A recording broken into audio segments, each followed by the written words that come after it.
मेरे आका ने जिनको फरमा दिया अल हसन वल हुसैन सैयदा शबाबी अहलिल जन्ना, हसन और हुसैन तमाम जन्नती जवानों के सरदार हैं। अल्लाह अल्लाह वो फजीलत के हामिल, वो दोनों शहजादे खून अली से पैदा हुए हैं और रसूल करीम के दामाद होने का शरफ, भाई होने का शरफ, फातिमा जहरा के शोहर होने का शरफ, हसनैन करीमैन के बाप होने का शरफ। इतना ही नहीं, सिलसिला कादरिया के बानी होने का शरफ, सिलसिला सहरवर्दिया के बानी होने का शरफ, सिलसिला चिश्तिया के बानी होने का शरफ, बल्कि कुल जहां में विलायत अगर तकसीम हुई है तो हैदर कर्रार के कदमों से तकसीम हुई है।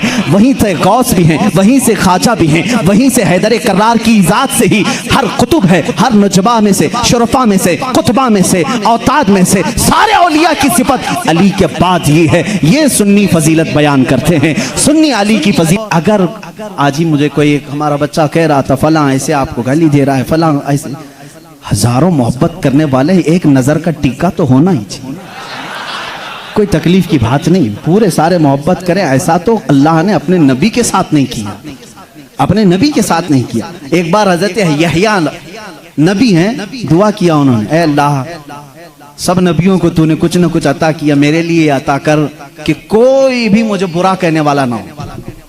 हजरत यहया ने ये दुआ की। जानते हैं जवाब में अल्लाह ने क्या फरमाया? ऐ यहया, जो चीज मैंने खुद अपने लिए नहीं रखी, जो चीज खुद मैंने अपने लिए नहीं रखी, वो तुझे कैसे तू? अल्लाह ताला को भी गालियां देने वाले मौजूद हैं कि नहीं? अल्लाह के शान में बुरे कलमात कहने वाले आज बहुत सारे हैं। तो ये बात समझ करके चलो, आज बहुत सारों को कोसने वाले हैं। यहाँ पर हजरत अली की बात आई है। अभी आखिरी दिन है, मैं बड़ी माजरत के साथ, मुल्ला बाड़े वाले आप संभाल लो, इसलिए कि करबला होने वाला है 2 दिन के बाद, थोड़ा सा वक्त लगेगा। हैदर कर्रार रज़ी अल्लाह ताला इनकी जात को लेकर और हजरत अमीर मुआविया की जात को लेकर टकराते हैं और सुन्नियों के अकीदे को खराब करने की कोशिश करते हैं, सुन्नियों के अकीदों को खराब करने की कोशिश करते हैं। एक तरफ हजरत अली और हजरत मुआविया, जंगें हुई है इनके दरमियान, लेकिन वो इज्तिहादी खताएं थी। उस वक्त जो हालात थे उसकी वजह से हो गई आपस में, लेकिन दोनों सहाबी रसूल हैं। सुन्नी ये मानता है कि दोनों सहाबी रसूल। हजरत अमीर मुआविया की शान में भी कहोगे तो ईमान हाथ से जाएगा, क्योंकि उनके लिए भी हदीसें आई हैं। और हजरत अली करमल्लाहु वजहुल करीम, वो तो दामाद रसूल हैं, रसूल करीम सल्लल्लाहु ताला अलैहि वसल्लम के जानिसार सहाबा उस वक्त खड़े हुए हैं जब कोई नहीं था। हजरत अली रज़ियल्लाहु ताला अन्हु की फजीलत बयान से बाहर है। इनकी शान में एक जुमला भी नहीं कह सकते, उनकी शान में भी नहीं। जो उनके साथ मामलात हुए, मुझे हैरत होती है, गली नुक्कड़ में घूमने वाला नौजवान व्हाट्सएप में, फेसबुक में मुनाजरे कर रहा है, मुआविया बागी थे, अली हक पर थे।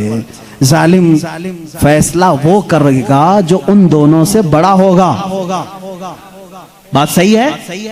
हजरत अमीर मुआविया हो, हजरत अली करमल्लाहु वजहुल करीम हो, इन दोनों का अगर फैसला आए तो कौन फैसला करेगा? जो इन दोनों से बड़ा होगा, वो मोहम्मदुर रसूलुल्लाह की जात है, मेरे आका सल्लल्लाहु अलैहि वसल्लम की जात है और अल्लाह रब्बुल इज्जत है। उन दोनों के अगर आपसी कुछ मामला थे भी, तो तू कौन सा चूहा है जो उनके बारे में अपनी राय देता है? हाँ, बाज वो हैं खारजी किसे कहते हैं, जो हजरत अली की शान में बकवास करते हैं। ये जालिम यजीदी हैं, आज भी हैं उनकी औलाद में कुछ लोग। औलाद का मतलब उनके जानशीन, उस अलम को उठाए हुए हैं जो यजीद उठाया हुआ था, वो हजरत अली के खिलाफ भौंकते हैं। कुछ हैं जो हजरत अमीर मुआविया की शान में भौंकते हैं, ये शिया हैं, वो खारजी। लेकिन अल्हम्दुलिल्लाह अल्लाह का बड़ा एहसान है, इन दोनों की नापाकियों से हमें बचाकर मौला ने दोनों की मोहब्बत में हमें अता किया। अहले सुन्नत व जमात वो हैं जो मुआविया की शान को भी समझते हैं और हैदर कर्रार की शान को भी समझते हैं। हम इन झगड़ों में क्यों पड़े? क़यामत के दिन हमारी नमाजों के बारे में हमसे पूछा जाएगा, जंगे जमल जंगे सिफ़्फ़ीन के बारे में नहीं पूछा जाएगा। बताओ, कहीं किसी किताब में लिखा गया है क़यामत के दिन अल्लाह तुमसे उठाएगा और पूछेगा अली और मुआविया के दरमियान जंगे जमल क्यों हुई थी, जंगे सिफ़्फ़ीन क्यों हुई थी? तुमसे पूछा जाएगा, मुझसे पूछा जाए, उनका मामला है, अल्लाह उनसे पूछेगा। मियां तू डर, तुझे तेरी नमाज के बारे में पूछा जाएगा, तुझे तेरे अमल के बारे में पूछा जाएगा। अपना सब कुछ भूल करके वो सहाबा के बारे में जुबान दराजी कर रहा है।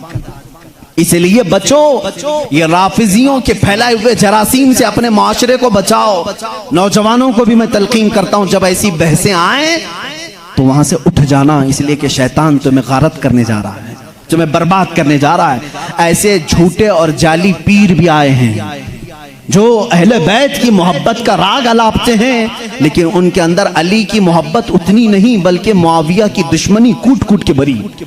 वो सिर्फ ये चाहते हैं कि हजरत अमीर मुआविया को काफिर साबित कर दे, बागी साबित कर दे। भोले भाले मुसलमानों को यूं बताएं, देखो यजीद उनका बेटा था, हुसैन को कत्ल किया, बेटे ने किया तो क्या हुआ? हजरत नूह अलैहिस्सलाम का बेटा भी काफिर निकला, क्या अल्लाह के नबी को ताना दोगे? अबू जहल दुश्मन रसूल था, लेकिन बेटे इकरमा सहाबी रसूल थे। बाप की गलती बेटे को नहीं, बेटे की गलती बाप को नहीं दी जाएगी। हजरत अमीर मुआविया उस वक्त इंतकाल कर चुके थे जब करबला के वाक़यात हुए थे, नहीं थे हजरत अमीर मुआविया रज़ियल्लाहु ताला। तो इन बहसों में ना पड़ो। मुसलमानों से मुझे बड़ी हैरत होती है, जिनको हलाल और हराम अभी नहीं मालूम, जिनको नमाज में कितने फर्ज है वो नहीं मालूम, अरे वजू के तरीके नहीं मालूम, गुस्ल का तरीका नहीं मालूम, तयम्मुम का मसला पूछ लो तो आंखें ऊपर चली जाएं। ये मसाइल जो बेसिक हैं ये नहीं जानते। मुआविया की शान में बकवास, अली की शान में बकवास, और जंगे जमल क्यों हुई थी, जंगे सफ़ैन क्यों हुई थी, ये बहस छेड़ के बैठे। आज इन तमाम बहसों से अपने आप को दूर कर लो। कुछ लोग वो हैं जो अभी सैयदना अबू बकर सिद्दीक और सैयदा फातिमा तो ज़हरा के दरमियान जो मामलात हुए उसको लेकर के पड़े हुए हैं। यहां पर भी मैं यही कहूंगा, ऐ सुन्नी मुसलमानों, इन इख्तिलाफी बहसों से अपने आप को दूर कर लो। सैयदना अबू बकर सिद्दीक, ये मसला मैं अब छेड़ूंगा नहीं अपने इस मजमे में। हज़रत फातिमा तो ज़हरा रज़ियल्लाहु ताला अन्हा के दरमियान क्या हुआ था, क्यों शक में डालते हो 1400 साल बाद आने वालों? हज़रत फातिमा रसूल करीम सल्लल्लाहु अलैहि वसल्लम का बगीचा लेने गई थी जब हज़रत अबू बकर खलीफा थे, जो बाग़े फदक था। हज़रत अबू बकर सिद्दीक ने ये कहा, मैंने हुजूर से ये हदीस सुनी है कि नबी की विरासत नहीं बढ़ती, किसी भी नबी की विरासत नहीं बढ़ती, जो नबी छोड़ जाते हैं वो पूरी उम्मत के लिए सदका है। उन्होंने जो हदीस सुनी वो बयान कर, हज़रत फातिमा रज़ियल्लाहु ताला अन्हा वापस आ गई।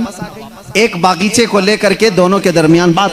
शिया आप जब बयान करते हैं सुनना मत, मैं इजाजत नहीं दूंगा उनकी तकारीर सुनने की, क्योंकि भोले मुसलमान कभी भी बहक जाते, लेकिन जो मैं सुना हूं रो रो करके बयान करते हैं लोगों के दरमियान। फातिमा ज़हरा सिद्दीक़ अकबर के पास गई, उनके चेहरे पर तमाचे मारे, उनकी चादर खींच ली, सारे कुरैश की औरतों ने उन्हें पत्थर मारे, वो रोती हुई घर में आई और इसी गम में इंतकाल कर गई। उनको शहीदा कहते हैं कि उनको कत्ल किया गया। ये झूठे किस्से गढ़ करके मुसलमानों को तबाह करना चाहते हैं। ए नादानो, तुम्हें क्या मालूम सिद्दीक़ अकबर रसूल करीम सल्लल्लाहु अलैहि वसल्लम के घर वालों से कितनी मोहब्बत करते थे, कितना अदब करते थे। जिंदगी भर अपनी खिलाफत पे जब तक थे, वो बाग की जो भी इनकम होती थी वो सब अहले बैत पे खर्चा करते थे, अहले बैत पे खर्चा करते थे। लेकिन जो उसूल था रसूल करीम की हदीस का वो उन्होंने सुनाया। अब यहाँ एक अकीदा भी सुना दूं मैं आपको। अकीदा भी सिद्दीक़ अकबर हुजूर सल्लल्लाहु अलैहि वसल्लम का वो बगीचा दे देते हैं। हुजूर की वफात के बाद हुजूर के बेटे बेटियों में वारिसों में कौन था? सिर्फ हजरत फातिमा थी। तो उन्होंने आयत कुरान की पढ़ी कि बाप की विरासत बेटी को मिलती है, तो वो पूछने के लिए गई थी। लेकिन जब हजरत अबू बकर ने बता दिया नबी की विरासत नहीं बढ़ती, आम लोगों की विरासत बढ़ती, नबी की विरासत नहीं बढ़ती, हजरत फातिमा वापस आ गई। मामला इतना ही है, हम सुन्नी इतना ही कहते हैं, ये भोगते हैं। सिद्दीक़ अकबर की शान में गलीज़ अल्फाज कहते हैं। मैं तुम्हें बताऊं, हजरत अबू बकर ने एक इसके साथ अकीदा भी दिया, मैं मर जाऊं, मैं अगर मर जाऊं, अगर 1000 रुपए छोड़ा हूं, मेरे बच्चे हैं तो उसमें डिवाइड हो जाए, बेटे को इतना, बेटियों को इतना।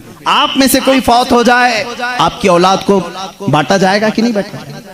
लेकिन मुझे बताओ, मैं जिंदा हूं अभी और मेरी विरासत अगर मेरे औलाद में बांटने के लिए आ जाओगे तो इसको विरासत नहीं कहते, इसको क्या कहते हैं? विरासत नहीं कहते। शरीयत कहती है विरासत मौत के बाद ही होगी। शरीयत क्या कहती है? विरासत वफात के बाद ही होगी। सिद्दीक़ अकबर ने यह हमें अकीदा दिया है, विरासत उसकी बटे जो फौत हो चुका। हम तो रसूलुल्लाह को कब्र में जिंदा तस्लीम करते हैं। वो बाहयात हैं, अपनी बरज़खी जिंदगी में उनकी विरासत नहीं बांटी जाएगी। और यही से शरीयत हमें यह भी अकीदा देती है, हम कोई भी हो, हमारे इंतकाल के बाद हमारी बीवियों को इख्तियार है इद्दत गुजारने के बाद दूसरे से निकाह कर सकती है। वो बेवा को इजाजत है।